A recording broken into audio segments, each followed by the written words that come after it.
గడిచిన వైఎస్ఆర్సీ ప్రభుత్వంలో అభివృద్ధి అనేది జరగలేదు. ఇక్కడ ప్రతి గ్రామంలో ఎన్నో సమస్యలు ఉన్నాయి.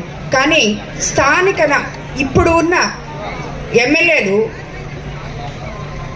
ఈ 5 సంవత్సరాల నుంచి కాదు కదా, వాళ్ళు 6 సార్లు గెలిచామంటున్నారు. మరి ఏం చేశారో నాకు అర్థం కావట్లేదు. నాకు రాజకీయం తెలీదు, ఏం సమస్యలు ఉన్నాయో తెలీదు, ఎవరో స్క్రిప్ట్ రాసిస్తే నేను చదువుతున్నాను అని చెప్తున్నారు. గ్రామంలోకి వెళ్ళి వాళ్ళకి ఏం కావాలో కనుక్కునే ఓపిక తీరిక మీకు లేదు. ఎందుకంటే మీ టైం అంతా గ్రావెలు, ఇసుక ప్లస్ ఇంకోటి కమిషన్లు, దీంతోనే మీ జీవిత కాలం 5 సంవత్సరాలు సరిపోయింది.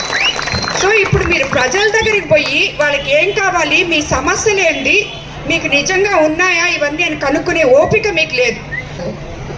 నాకు తెలిసి రాజకీయం అంటే ఏంటో, నేను ప్రజలకి నా డబ్బుతో సేవ చేయడానికి వచ్చిన దాన్ని, అంతేగాని గ్రావెల్ అమ్మి, ఇసుక అమ్మి